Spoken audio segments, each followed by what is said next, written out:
What's up? This is Gardy with Clear Life Media, Clear Life Combat. I have a guest that's zooming in. I'm going to let him introduce himself, and we're going to find out everything that he has going on. Hey, how's it going? What's up, guys? Pat Downey here. Thanks for having me on, man. Yeah, Pat Downey. You've accomplished a lot of things in your career. If someone is not familiar with you, could you kind of just let me know what have you done this far, and then we're going to get into what you have coming up in December and what you want to accomplish in the future. Yeah, certainly. I've had a lot of success at all levels in wrestling, and undefeated state champ a few times, and some Fargo national title. I won senior nationals, and then some junior world medal. I did that 2012, and then you advanced through college career, became an All-American, was undefeated JUCO national champ, where like John Jones, Colby Covington, Phil Halls, Cain Velasquez, we all went there. Obviously different years, but Iowa Central, they kind of call it MMA University. I'm missing a lot of good other names that came out of there that are up on that wall. But yeah, I mean, I've always wrestled at a high level, and then even after college, world level was top 5, top 6 in the world, top 10 always in the world, and then national champ, 2-time world team member. A lot of international medals and stuff, and made my debut in grappling against Gordon Ryan. 1-1 in MMA, kind of fought sporadically. 2 fights with Bellator when I got canceled from USA Wrestling back with the liberals, the cancel culture, and different terms like misogyny and all these other weird words that the liberals were using to cancel me. So, I mean, I've dealt through my fair share of adversities, and I'm definitely not the victim, but, I've been my own best friend and worst enemy in my career. So here I am trying to grapple. I'm kind of done wrestling unless I get to an RTC. I might compete wrestling again, but in general, I'm just focusing on grappling now. And I saw a headline listed, and there were some articles put out about it, but you are going to be competing IBJJF and the blue belt division, and the picture has you, with the white belt getting a stripe. Tell me what you have going on, and what's the goal? Yeah, it was pretty cool. My coach Monroe Hall, where I'm heading now, here in Baltimore, he's my local guy when I'm not in Florida. So we were all consulting, the guys who opinions I trust and respect, and the people who teach me the sport. I'm asking their thoughts, and they're like, yeah, it'd be great for you to learn the sport. And, IBJJF's like a USA Wrestling or ADCC. It's one of the main governing bodies, so it's respectable. And so I did the paperwork and filled it out and got the hotel and the flights, and tried to compete as black belt, and the federation says no, no, no. And then I tried to sign in as white belt, and they go no, no, no.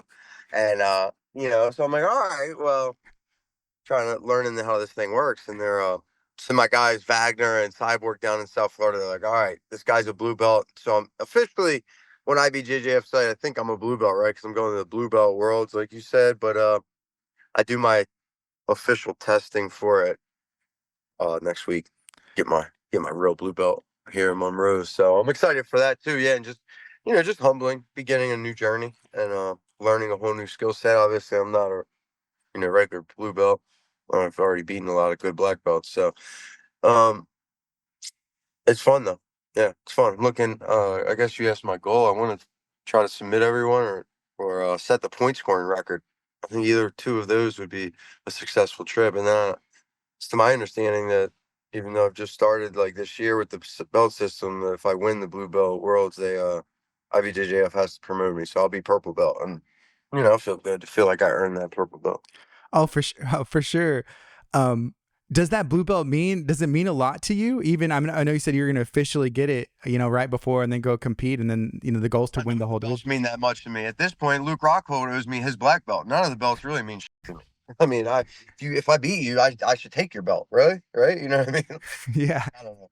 It's kind of semantics. So I actually appreciate Monroe and the process he's making me go through by starting as a white belt, just learning the basic submissions, getting comfortable with guards and sweeps, and really playing these task-based games where I'm set in precarious scenarios that, with my skill set starting on my feet, straight pure grappling, I'd be avoiding them. You see, I'm rarely put in these compromised positions. I'm all about remaining in good positions. So Monroe's smart in the sense that he forces me to be where I'm uncomfortable and play these games. So, against the highest level guys, when these situations do inevitably occur, I'll be ready for them. So I'm really happy with the way my jujitsu progression's coming along. What weight are you competing at, and is that what you're walking around at, or are you cutting any weight to make it? Yeah, I'm like 5 pounds under the weight. That's like 215, and I'm like 210. Awesome. Hey, talk to me about Like 215, but I floated off. You know what I mean? I think it's a little different. You weigh in right before you compete. Mm-hmm.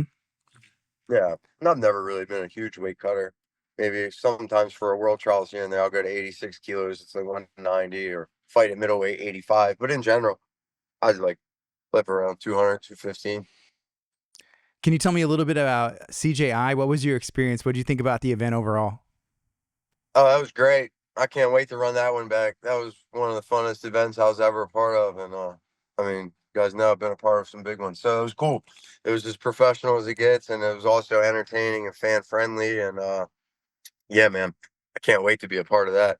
Shout out to Craig and Seth and the Fair Fight Foundation. I mean, they did their homework, man. They did their due diligence. It was professional as hell, from the commentators, the broadcasters, the production crew, the streaming. I mean, there was no slip ups. The venue, all my family, my girl, they all had a great time. So all the fans had a great experience with it. It was pretty cool.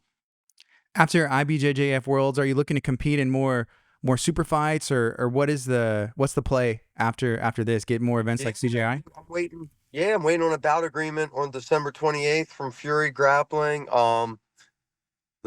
Looking for something in January. If nothing pops up, it's fine, because I got Polaris February 8th, so I probably won't compete until a month out from that, because that's North America versus Team Europe, and that's a big event. And so that's in London on February 8th, and then I got the Ron Win for Spokane Submission Series. Um, that's March 1st out in Washington, and then beginning of April. Um, what's that guy's name? Justin Holland. He owns Cage Grappling League. It's a where they do freestyle wrestling, but in a cage in Georgia. And I'm looking to book that in April. So yeah, I'm trying to compete at least once a month. Just do events like that. I mean, CJI, one of the things that they were really focusing on was like athlete pay, and trying to get grapplers paid more, or paid like a professional athlete. Have you seen that, from when you started till now, that the pay and that's all rising ships now? Um, no, definitely not. The governing bodies are still criminals profiting off the athletes, like slave wrestling or slave jiu-jitsu. IBJJF's taxing like $300 of registration. Plus you got flights, hotels, for the vast majority of the athletes. If it wasn't for some of my sponsors and stuff, I'd be coming out of pocket a lot. So I can only imagine how the regular civilian or whomever else is looking to compete that doesn't have quite the brand that I do. I'm wondering how it's sustainable. And a lot of these guys, it's not. They're busting tables. They're hardworking motherfuckers that are making ends meet other ways. 9 to 5, training 6 to 7 in the morning, training 10 at night, whenever they can. So no, to your point, it's quite opposite, which is why CJI was needed. I was like, I gotta call Craig, and I'm like, well, how much is it to compete? And he's like, brother, nothing. We pay you to come compete. I'm like, opposite of USA Wrestling. So I'm learning that the IBJJF and all these other big promotions, I mean, he did it as an attack on ADCC, and I think he got some results there. He definitely forced the ADCC to pay their athletes as like retainers, just to stop them from getting poached to the Craig Jones with the CJI. You get what I'm saying? Mm-hmm. They had to keep them athletes there, but in general, these governing bodies are just taking advantage of the athletes. Can you remind everybody, how can they follow you? How can they keep up with what's going on, and the journey with you as well? I'm on the Twitter, well, X. Elon Musk got X, and Instagram at Pat Downey. Is there anything else you'd like to share? Um, no, just gotta keep building the sport and get athletes paid. So it's like a legitimate sport. Other governments fund their athletes. You have insurance and stipends and salaries like a normal job. So I mean, these guys are making enough money off of the athletes. It's time to give it back to the athletes. So that would be great to see if everybody kind of followed the CGI format. You know, what you were saying, if it is happening, that would be great to see it happening. That would be cool. One more question. Do you follow anything with, Flow Grappling and who's number one? Or you have the UFC Fight Pass Invitational. They signed Mikey Musumeci to the UFC, and I think they're going to be starting their own grappling league. Does that interest you at all? Oh yeah, for sure. Yeah, I would love to get in on that. I saw Pixley just had Nicky Rod, and that's a match on there that I'm interested in, both them guys. So yeah, if they need somebody to compete against Nicky Rod on there, tell them to sign me up. Hey, let's make that match. I like that as well. Hey, thank you so much for your time, man. I appreciate you. I know you're busy, going to get in some training, and we'll be able to talk soon. Okay. Yes, sir. Yes, sir. Just pulling up to the gym. Thanks, man. All right. This is Gardy with Clear Life Media, Clear Life Combat. Y'all be blessed.